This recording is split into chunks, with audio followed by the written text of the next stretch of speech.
l'Esprit de Dieu habite en nous, nous marchons comme les David. Quand l'Esprit de Dieu habite en nous, nous marchons comme les David. Je chante Jésus, je chante mon roi, il est le roi de rois.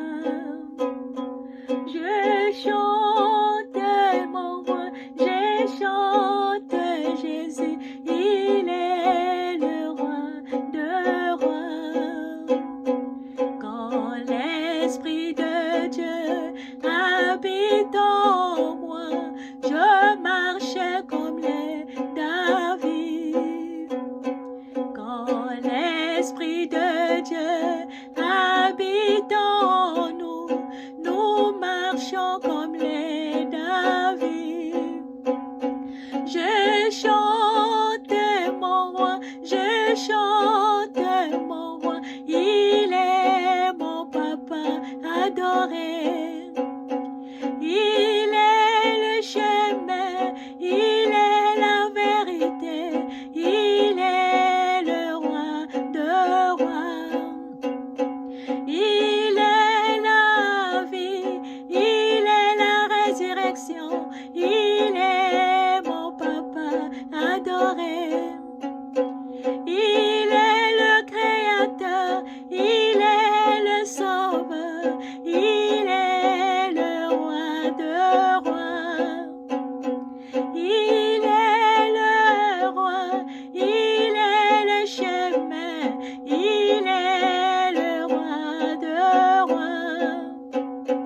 Il est le chemin, il est le sauveur, il est le roi de rois. Quand l'Esprit de Dieu habite en nous, nous marchons comme les David. Quand l'Esprit de Dieu habite en nous, nous marchons comme les David. Je chante le roi, je chante le roi, c'est Jésus-Christ. Il est la résurrection, il est la vie, il est le grand créateur. Il est la vie, il est la vérité, il est la lumière. Gloire à Jésus.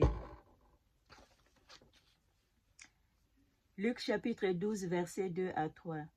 Il n'y a rien de caché qui ne doive être découvert, ni de secret qui ne doive être connu. C'est pourquoi tout ce que vous aurez dit dans les ténèbres sera entendu dans la lumière, et ce que vous aurez dit à l'oreille dans les chambres sera prêché sur les toits. Matthieu chapitre 7, versets 13 à 20.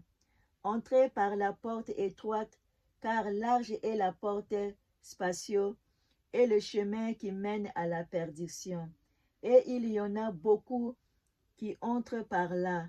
Mais étroite est la porte resserrée, le chemin qui mène à la vie, et il y en a peu qui les trouvent. Gardez-vous des faux prophètes. Ils viennent en vous en vêtements de brebis, mais au-dedans ce sont des loups ravisseurs. Vous les reconnaîtrez à leurs fruits. Cueille-t-on des raisins sur des épines ou des figuiers sur des chardons?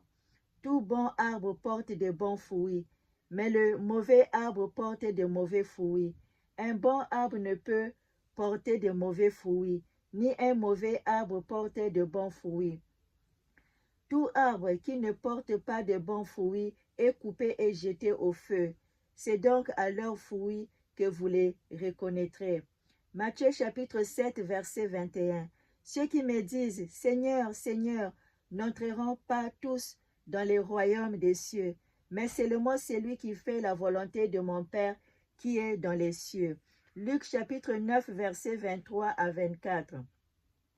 Puis il dit à tous, si quelqu'un veut venir après moi, qu'il renonce à lui-même, qu'il se charge chaque jour de sa croix et qu'il me suive.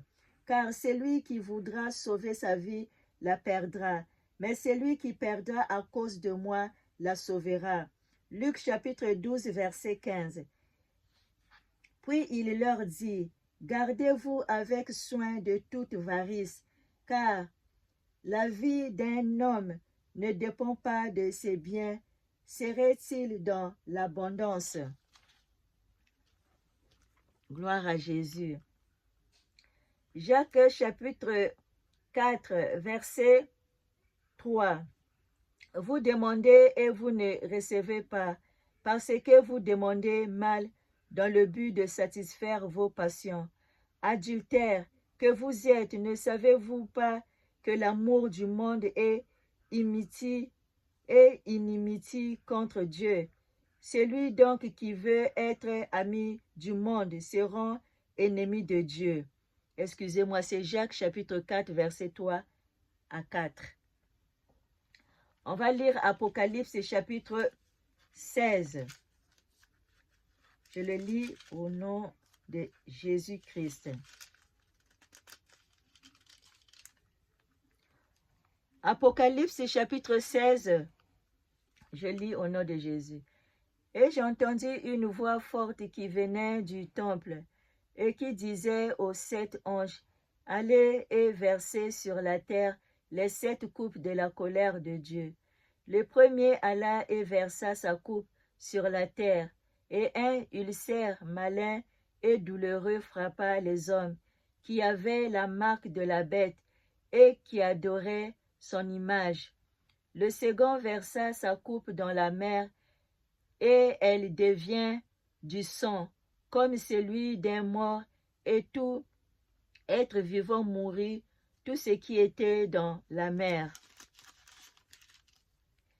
Le troisième versa sa coupe dans les fleuves et dans les sources d'eau, et ils devinrent du sang. Et j'entendis l'ange des eaux qui disait, tu es juste, toi qui es et qui étais, tu es saint, parce que tu as exercé ce jugement, car ils ont versé le sang des saints et des prophètes, et tu leur as donné du sang à boire. Ils le méritent. Et j'entendis un autre ange qui, de l'autel, disait, oui, Seigneur, Dieu Tout-Puissant, tes jugements sont véritables et justes. Le quatrième versa sa coupe sur le soleil, et il lui fut donné de brûler les hommes par le feu. Les hommes furent brûlés par une grande chaleur, et ils blasphémèrent le nom de Dieu qui a l'autorité sur ces fléaux. Et ils ne se repentirent pas pour lui donner gloire. Le cinquième versa sa coupe sur le trône de la bête, et son royaume fut couvert de ténèbres. Les hommes se mordaient la langue de douleur. Ils blasphémèrent le Dieu du ciel à cause de leur douleur et de leur ulcère. Et ils ne se repentirent pas de leurs œuvres. Le sixième versa sa coupe sur le grand fleuve, l'Euphrate, et son eau tarit, pour préparer la voie aux rois qui viennent de l'Orient. Je vis sortir de la gueule du dragon et de la gueule de la bête, de la bouche de faux prophètes, 3 esprits impurs semblables à des grenouilles, car ce sont des esprits de démons qui font des prodiges et qui veulent vers les rois de toute la terre afin de les rassembler pour le combat du grand jour du Dieu Tout-Puissant. Voici, je viens comme un voleur. Heureux celui qui veille et qui garde ses vêtements, afin qu'il ne marche pas nu et qu'on ne voit pas sa honte. Il Ils les rassemblèrent dans le lieu appelé en hébreu Armageddon. Le 7e versa sa coupe dans l'air, et il sortit du temple, du trône, une voix forte qui disait, c'en est fait. Et il y eut des éclairs, des voix, des coups de tonnerre, et un grand tremblement de terre, tel qu'il n'y en avait jamais eu depuis que l'homme est sur la terre.